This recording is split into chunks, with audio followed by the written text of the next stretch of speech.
Gengis Khan fue el hombre que más territorio conquistó en toda la historia humana. Una sola persona, levantando un imperio que llegó a abarcar más de 20 millones de kilómetros cuadrados. Un imperio más grande que Roma, más grande que Alejandro Magno, más grande que cualquier otro que haya existido.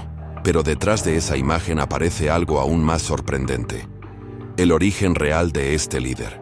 Porque antes de convertirse en rey universal, Gengis Khan fue un niño abandonado, repudiado, perseguido por su propia tribu, hambriento, humillado y condenado a morir en la estepa. Este es el inicio del ascenso más improbable y devastador que jamás se ha documentado.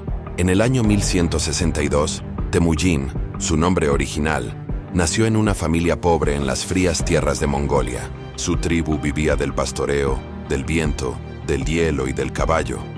La supervivencia era un lujo, no un derecho. Cuando su padre Yesugei fue envenenado por una tribu rival, la familia quedó sola y completamente indefensa. La propia tribu de los Tayichiut expulsó a Temujin, a su madre y a sus hermanos.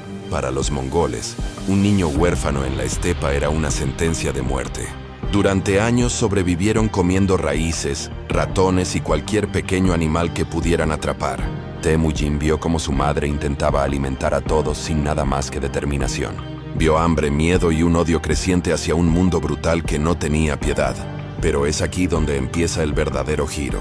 Mientras la mayoría de los niños aprendían a montar a caballo, Temujin aprendió algo más. Aprendió a observar, aprendió cómo pensaban las personas, aprendió a detectar miedo, traición, liderazgo, lealtad y estrategia. Y sobre todo, aprendió que la única ley que importaba era sobrevivir, y que para sobrevivir debía conquistar antes de ser conquistado. A los 15 años fue capturado por la tribu que lo desterró.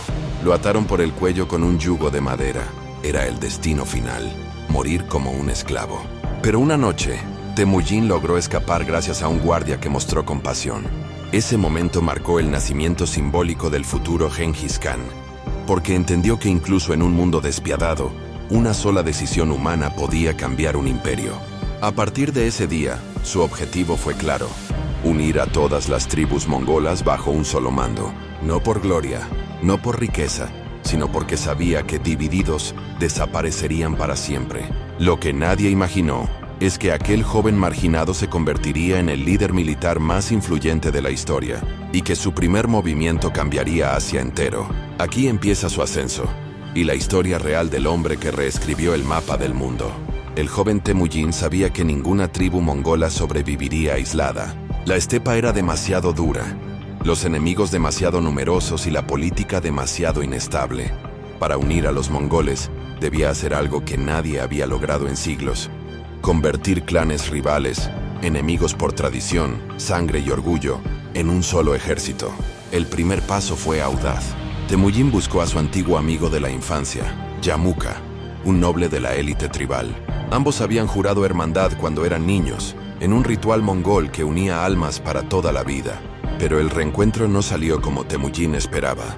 Yamuka aún creía que el liderazgo debía heredarse por sangre, y Temujin no tenía linaje suficiente.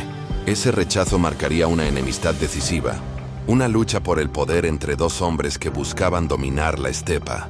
Temujin decidió entonces construir poder desde cero. Comenzó ofreciendo protección a familias pobres, pastores, esclavos y marginados. Les prometió algo revolucionario para la cultura mongola: lealtad por mérito, no por nacimiento. Esto cambió todo. Por primera vez, un líder mongol daba más importancia al talento que a la familia.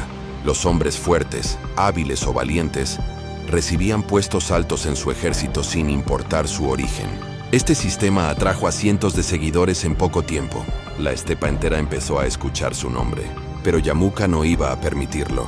Reunió a nobles y líderes tradicionales, proclamándose Khan legítimo y prometiendo aplastar a Temujin antes de que creciera demasiado. La guerra civil entre ellos fue brutal y marcó una herida histórica.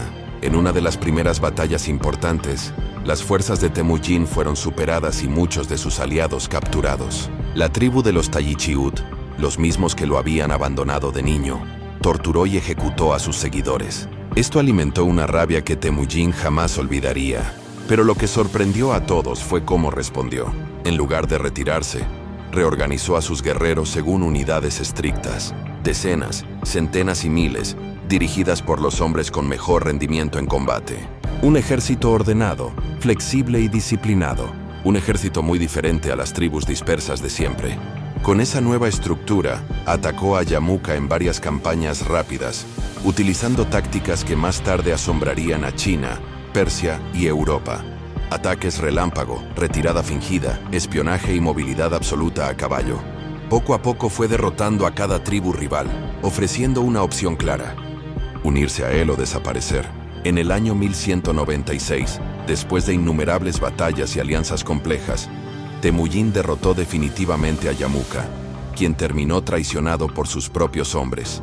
Temujin lo trató con honor, negándose a derramar su sangre como dictaba la tradición. Ese gesto consolidó su reputación, y entonces llegó el momento más importante de su vida. En una asamblea gigantesca de tribus, los grandes líderes mongoles proclamaron a Temujin como Chinggis Khan, el Khan Universal, el líder de todos los mongoles, el hombre destinado a conquistar el mundo. A partir de ese día, Temujin dejó de existir. Había nacido Genghis Khan, el gobernante de una nación nómada unificada por primera vez en la historia. Su siguiente objetivo no era pequeño: expandir su imperio más allá de la estepa, hacia las ciudades más ricas y poderosas de Asia. Aquí comienza la mayor expansión militar que ha visto la humanidad. Tras ser proclamado Khan Universal, Genghis Khan dirigió su mirada hacia el exterior.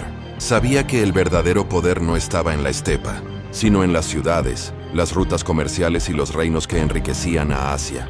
Su primer gran objetivo fue Xia Occidental, un reino fortificado y tecnológicamente avanzado.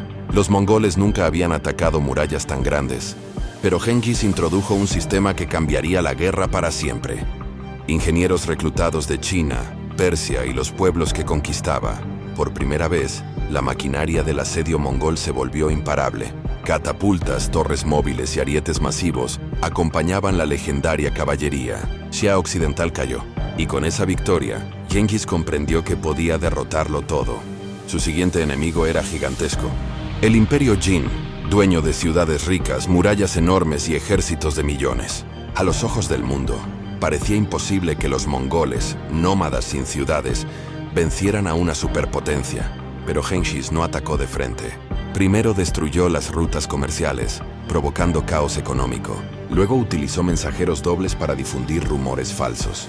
Después empleó su mítica retirada fingida, prolongando la guerra psicológica durante meses. El Imperio Jin cayó, y su capital, Chengdu, la actual Pekín, se rindió tras un asedio devastador.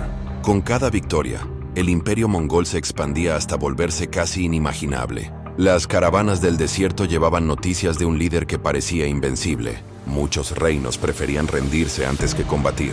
Otros fueron destruidos por completo. Pero no todo era violencia.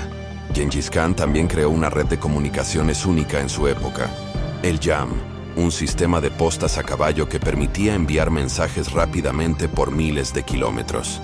Además, estableció leyes comunes, protección para comerciantes y libertad religiosa dentro del imperio. Sin embargo, su ambición no tenía fin. En 1217, Genghis lanzó una campaña hacia el oeste, enfrentándose al Imperio Corasmio, una potencia que controlaba zonas clave de Asia Central. La guerra fue brutal. Cualquier ciudad que traicionaba su pacto con los mongoles era eliminada como ejemplo. Fue aquí donde se forjó la reputación más oscura del Khan. En poco tiempo, las fronteras del imperio se extendían desde el mar del Japón hasta el mar Caspio. Nunca antes un líder había gobernado un territorio tan vasto estando vivo, pero incluso un hombre así tenía límites. En 1227, durante una campaña en el oeste de China, Genghis Khan murió. La causa exacta sigue siendo un misterio. Unas crónicas hablan de una caída del caballo, otras mencionan enfermedad, y otras, más legendarias, hablan de conspiraciones. Lo único seguro es que su muerte se mantuvo en secreto durante meses para evitar rebeliones. Su cuerpo fue enterrado en una tumba oculta que jamás ha sido encontrada. Miles de personas han buscado esa tumba durante siglos, sin éxito. Tras su muerte, sus hijos y nietos expandieron aún más el imperio, creando 4 grandes khanatos. Uno de ellos, gobernado por Kublai Khan, conquistaría China entera y fundaría la dinastía Yuan. El legado de Genghis Khan es inmenso. Cambió fronteras, sistemas de comunicación, economía, leyes, comercio y cultura. Fue un destructor para unos, un unificador para otros, pero sobre todo, fue un hombre que transformó el mundo con decisiones que aún hoy se sienten.